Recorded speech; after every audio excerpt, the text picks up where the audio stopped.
Welcome to What the F is Going On in Latin America and the Caribbean, Code Pink's weekly YouTube program of hot news out of the region.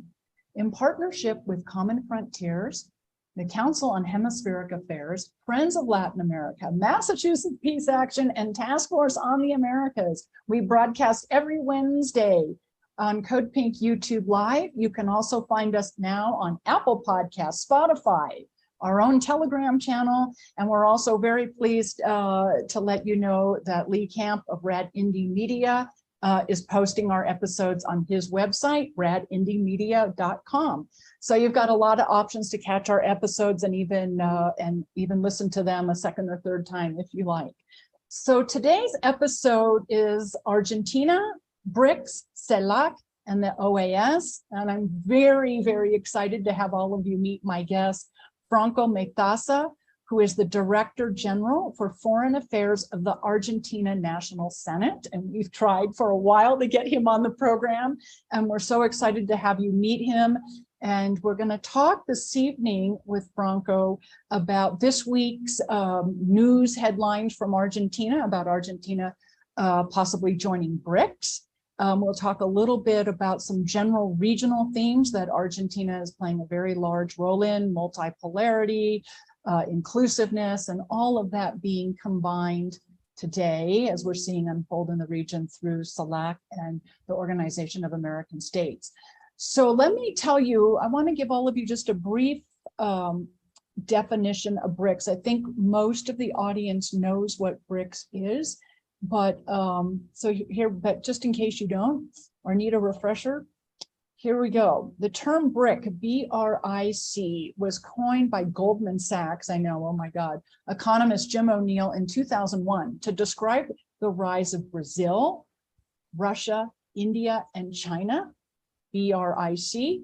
The BRIC powers had their first summit in 2009, which was following the economic crash of September 2008 in the States. So that was 2009 in Russia. South Africa, the S in BRICS, joined in 2010. BRICS accounts for more than 40% of the world's population and about 26% of the global economy.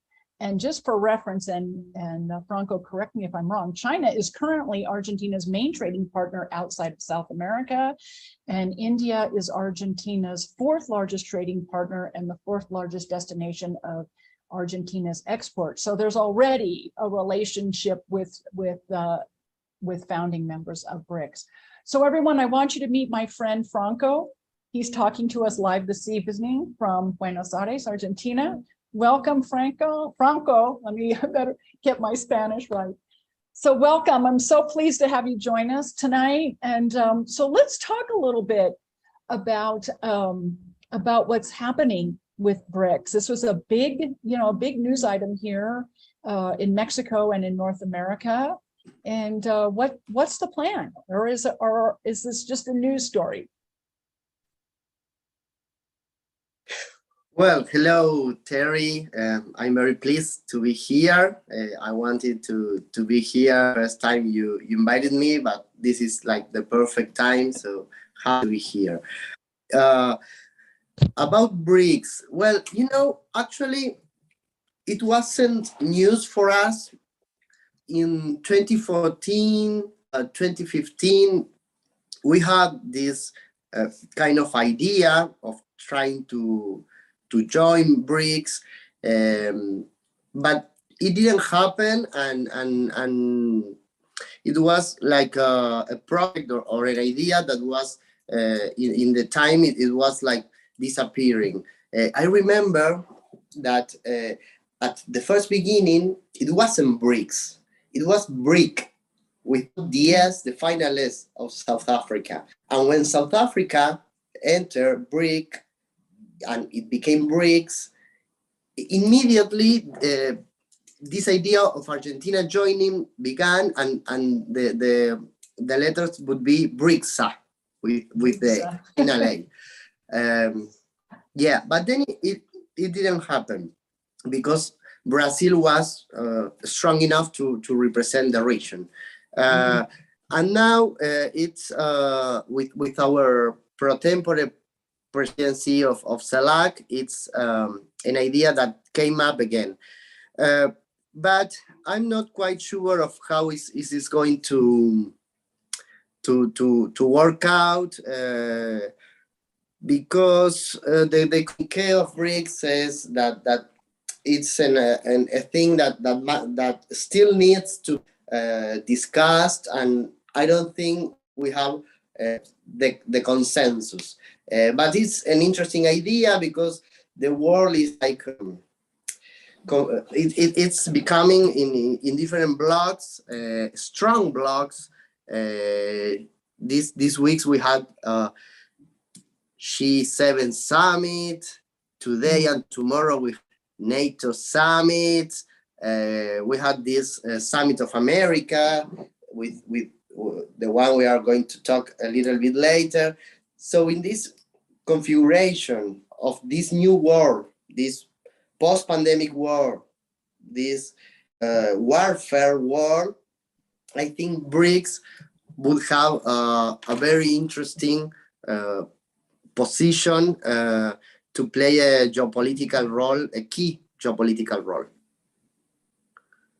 It's a nice alternative, I shouldn't say nice, it's a very viable alternative to growing a trade organization, an economic organization that's more representative of the global South and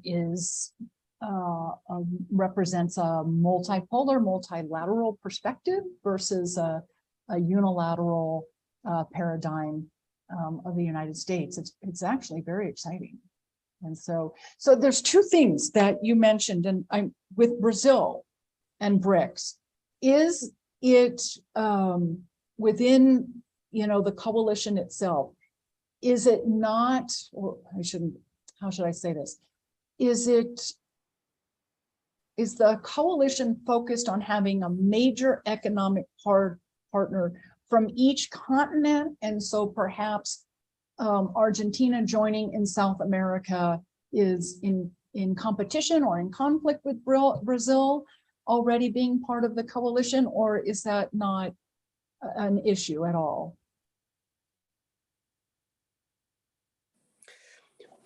That was a reading I had at that time, that it was Latin America going to be overrepresented in BRICS with two major countries of this part of the world. That was the reading I had at that time. What happens nowadays?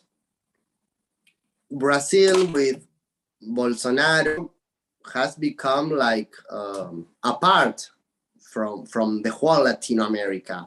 Brazil used to be like the main machine of Latin America, or at least the south of Latin America. But now with this Bolsonaro, who is a very polemic and controversial political actor, Brazil has not the same soft power in Latin America. And Argentina does. Yeah. Argentina is leading the vote for issues that are very interesting for the world nowadays, such as climate change, such as migration. We are very open to receive migrations, and we had two issues, two elements that are going to be extremely necessary in the following 30-40 years, which is a sadly consequence of the war, and those are food and energy. Mm-hmm. And we already have a production of food which is very interesting to the world that is coming. And regarding energy, we have some issues to solve nowadays, but we have the opportunity to become a source of energy, of green energy. Green energy, okay. Green energy being solar, wind, what? Solar and wind. In the very north of our country, we have very high temperatures, which are very good to produce solar energy. We also have lithium. We are a big reservation of lithium. Okay. And in the south of our country, in Patagonia, in Argentina, Patagonia, we have winds, very high winds. I used to live there when I was a child, and it was very hard to go to school and stuff. But that's very important to produce the green hydrogen. Wow, I didn't realize that. That's really exciting, and the lithium too, which we know, that's causing some problems with Europe and the United States wanting control of that, Bolivia and other countries, and I think they're going to have the lithium fields here in Mexico run by the state, which is pretty exciting. So this green energy, this is a whole. Well, this is really exciting. Mm-hmm. Yeah. Let me make a parenthesis. We call it the triangle of lithium, which is Bolivia, Chile, and the north of Argentina. And now with Boric, Chile, and with the democracy again in Bolivia, luckily, we have a great political opportunity to produce in this three-party state the lithium, and we can have a strong role because we have three states. Because what happens to us? What happens in Latin America in general? Corporations, big corporations who has the technology and the possibility to finance the projects to get out the lithium, always negotiate with us like, okay, you need us. And we are always weak negotiating. But now that we are three states in the same political position, it's very interesting for us, the thing that are in the lithium triangle. Wow, that puts a whole, that's fascinating. That puts a whole nother dimension, because I know some people in our audience going to say, well, lithium, that's going to be an extraction-based, industry. Yes, but one of the things that has changed throughout Latin America, I would say the global South as a whole, but particularly in Latin America since early 2000s, is taking control of the natural resources, not letting, as you say, the transnational corporations come in and control the technology and control the resources, and they leave. Basically, it's a neo-colonial situation where they leave nothing to the benefit of the people in the country that they're extracting from. But what I'm hearing you say, and this has been a different a new or revised orientation with natural resources for the last 20 plus years, but to keep the benefits of the profitability of the resources at home. And so what I'm hearing you say is, with this triangle of lithium, with Bolivia, Chile, and Argentina, you have similar governments, similar politics, and you have the lithium, and now you are in a position to, basically negotiate for what you countries as the owners of the lithium need. That is really exciting. I hadn't heard that before. That's very exciting. I mean, it doesn't get off the extraction industry, which a lot of, people around the world would like to see, but it is, wow, that's that's really powerful, and puts a whole new perspective on who gets to control what's in, on, and under your country. That's very good. It's a real break with this whole neo-colonial model. Yeah, wow. So let's talk a little bit about this break, with U.S. unilateralism, U.S. neocolonialism, neoliberal capitalism. There, you mentioned earlier about South America now being in a post-pandemic paradigm. I would say the whole hemisphere of the Americas now, and this was one of the themes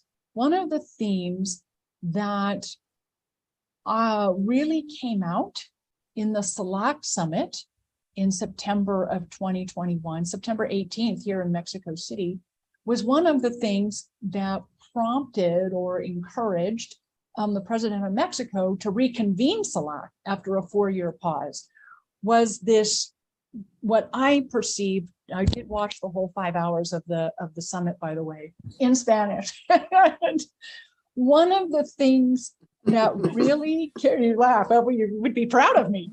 And I took copious notes. And one of the things that was really fascinating, first of all, I'm sure you know that here in Mexico, people were just thrilled that their president was reconvening CELAC and thrilled with the extraordinary, the majority attendance of nations.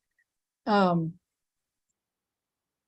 of the things that was consistently mentioned by various state representatives was that Latin America is in a post-pandemic world reality, and I perceive that as a humanitarian unifying concept. Was that yes, in Latin America and the Caribbean, countries have unified over politics, over economics, over various cultural things, on and off. I mean, we saw pink tide, which, diluted and now, in some manner is returning.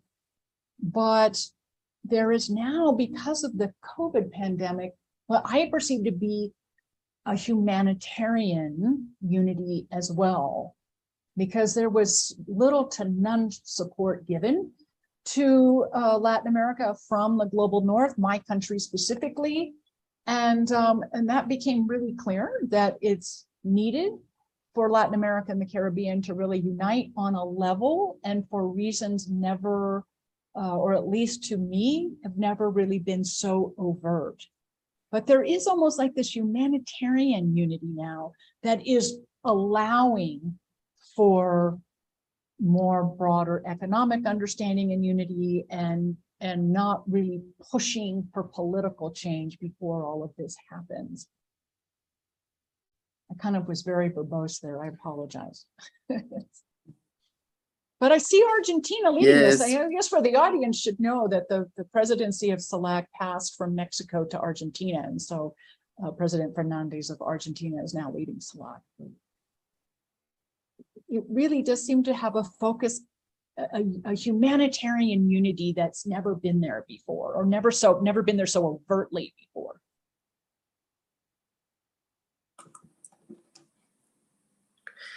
Yes, totally agree. This humanism is key for politics. We are not used to talk about humanism in politics. We should do it, I guess. Politics is always hard, power, exchange, negotiations, and we need to talk more about humanism. I think that the most illustrative sign of this is what happened with vaccines. I remember that in 2021, at the very beginning, or May, June, we saw how some vaccines were expiring, and they were threw away in not only in the United States, also in Canada, also in UK. And there were a lot of countries, mostly from Africa, but also from Central America mostly, that only had 2-3% of the population vaccinated.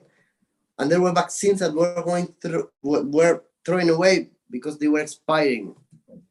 And in that moment, our country was began to donate vaccines to Central America. We have donated about 3 or 4 million of vaccines to Central American countries, Vietnam, and some African countries, mostly Central American countries. And that's key for us. And we don't do it because, well, we are good people, we do this. It's because one has to be intelligent. If everybody is not vaccinated, this pandemic would come once again until everybody is vaccinated. So it's not useful for us to be, we are 40 million, 45 million. It's not useful for us to be, all right, our 45 million of Argentinians are all vaccinated, but our neighbors not. and they come, we go there. So it was like key for us to do that. What's interesting about CELAC? CELAC is almost the same as the OAS, the Organization of American States, but without United States and Canada. Canada has not participated a lot. So it's a nice framework for us, because we can talk between us in Latin America and Caribbean without the necessity of going to OAS. And what is the thing with OAS? It's because I don't like OAS. No, the thing is that the Organization of American States, with Luis Almagro as president, has been responsible for the coup in Bolivia. And that is unforgivable for us. Democracy is about everything, or at least that is what always United States says to other countries. Well, Luis Almagro, through the Organization of American States in Bolivia, were responsible for the coup that wanted to kill Evo Morales. They wanted to kill Evo Morales, and they tortured hundreds of civilians. So that is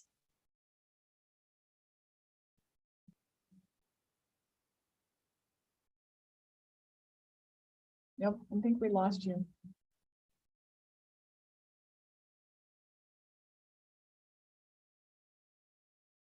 speak between Oh, ours in Latin America. So it's so CELAC is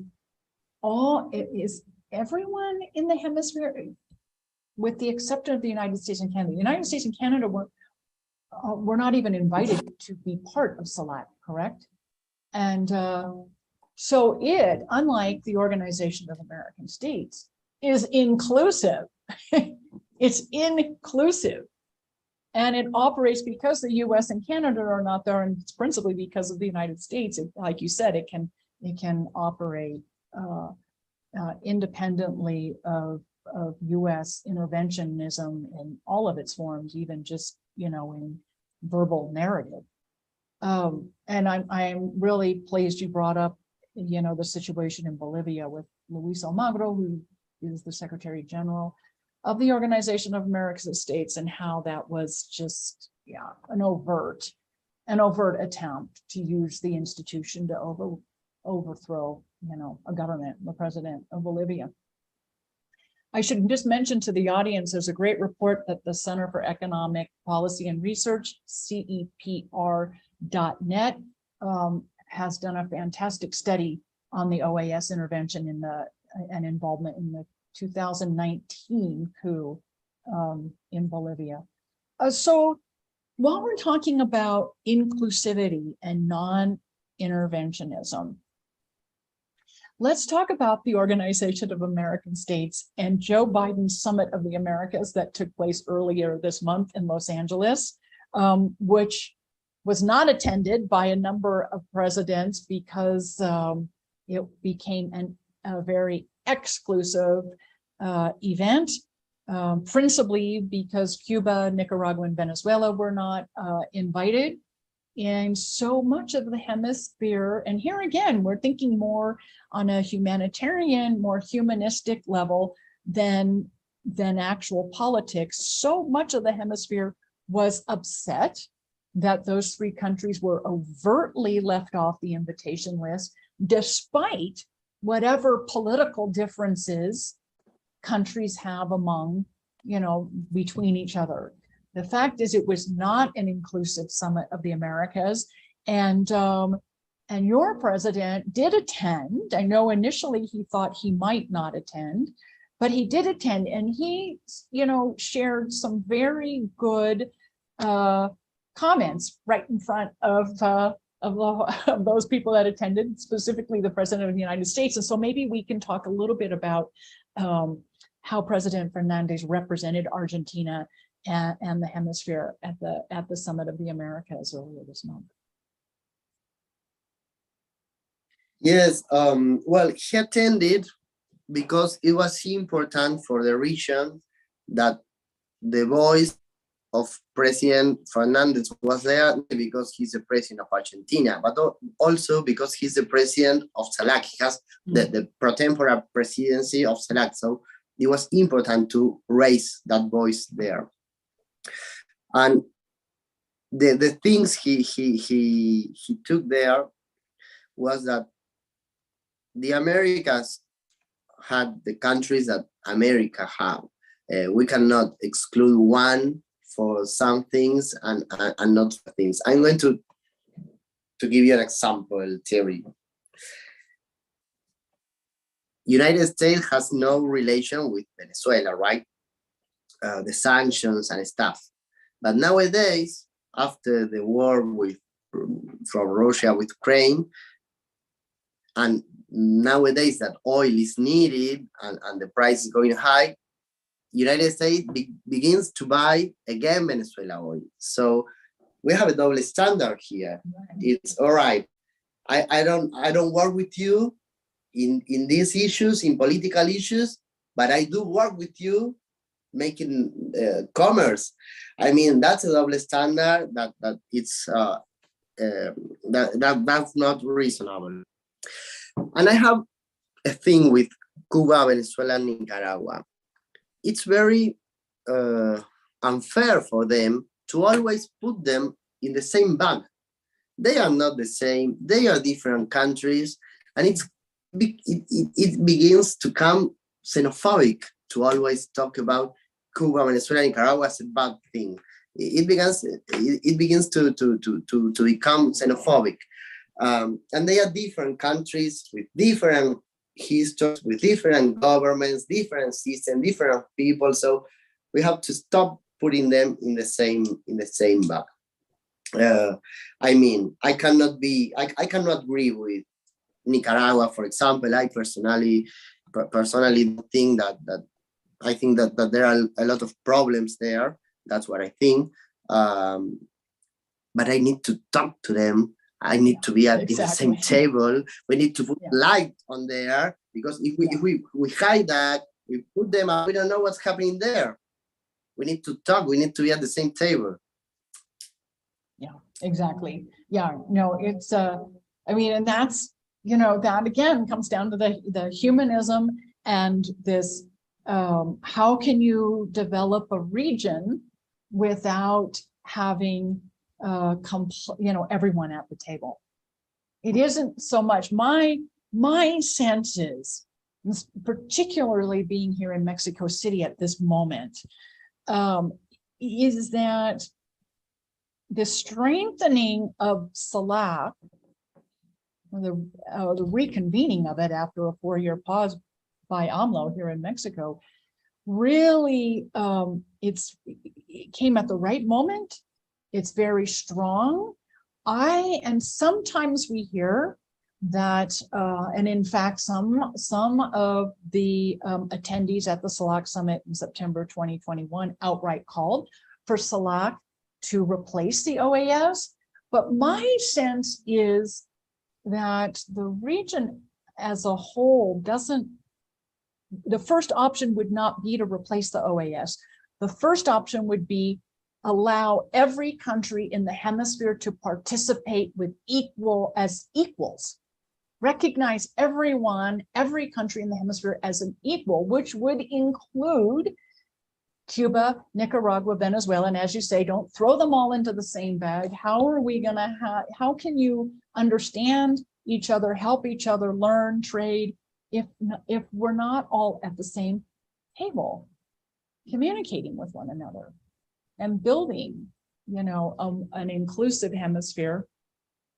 I know I want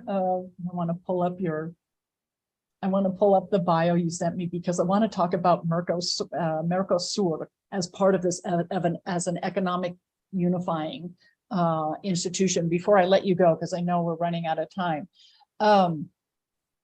You did your Now, where are you? Hold on just a moment. My thesis. Okay, so your degree, okay, so you have the audience is going to be very impressed with you. Okay, so Franco has a degree in government and international relations, and he did his thesis on the Mercosur Parliament. So let's talk a little bit about Mercosur, because you you really studied this, and it is a unifying tool. Yes, well, Mercosur, for the audience to know, is integrated by Argentina, Brazil, Uruguay, and Paraguay. Those are the 4 original members. Then we integrated Venezuela. Nowadays, Venezuela is not participating entirely because there's a democratic clause that was that says that if elections are not recognized for the whole international community, they cannot participate entirely. Well, but what's the thing? Mercosur was created in 1991.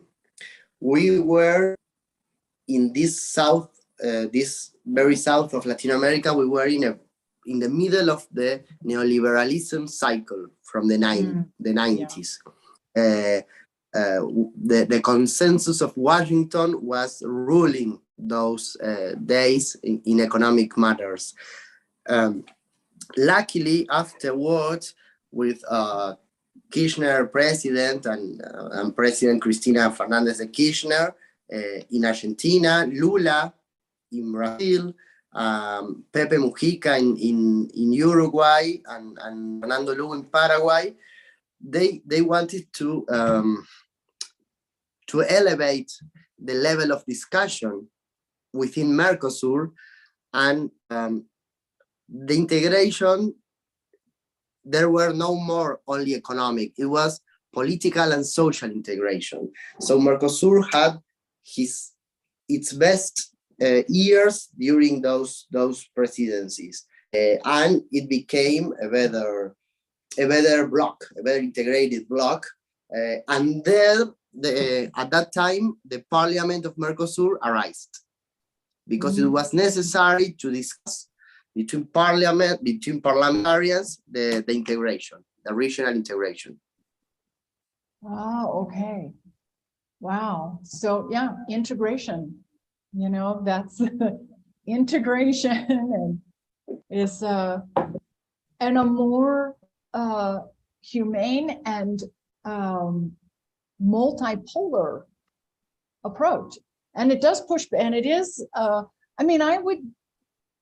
lot of us in North America would like to say it's a pushback against the United States, but I feel it's more of wanting, as with hoping with an evolution in the OAS, perhaps having an integration and having everyone, all countries participating, not necessarily pushing the US out, although that may be what has to happen in order for to give the United States a reality check. But that's not what I sense from the majority of people in Latin America and the Caribbean. The goal is to include everyone. I think, and you're dealing with, some really tough policy in Washington, DC for like 200 plus years. So, but I see. You know what, Terry? Yes. Yes. No, I wanna finish with a concept that you brought to this talk, which is equality. What happens to us, and I guess it happens to all the countries in Latin America. We want to have relationships with United States. Of course we want. You cannot in this world without having relations with the United States. But we want these relations to be from equal to equal. Yeah, we are both countries, we are both sovereign countries, our people are important for us, and we need to defend our interests. That's what happens to us. Equality. Equality. National sovereignty. National sovereignty. Yes. Natural resource sovereignty too, I would add. with this lithium triangle. Nowadays, yeah. Natural resource sovereignty too. So, okay, Franco, I know I promised you 30 to 35 minutes, and I'm so thankful for your time this evening. I'm so happy that we got to work together today. We've tried for a couple years to do this, and I'm just so, we could do so it. pleased. I'm so pleased. So, you and should we'll do come it to again. Argentina. You should come to Argentina. I would love to. Let's talk about that. We could do a few live episodes from there. That would be wonderful. Let's talk about that. I would totally like that. Surely. So, okay, so let me just remind the audience you've been watching What the F is Going On in Latin America and the Caribbean, Code Pink's weekly YouTube program of hot news out of the region. We broadcast every Wednesday, 7:30 p.m. Eastern, 4:30 p.m. Pacific. This evening, we broadcast 30 minutes early at the request of our guest. Also, be sure to catch Code Pink Radio, which broadcasts every Thursday morning, 11 a.m. Eastern on WBAI New York City, WPFW out of Washington, D.C. Both projects can be found on Apple Podcasts and Spotify or wherever you find your podcasts. So thank you, everyone. And thank you to our very special guest. And we'll see all of you next week.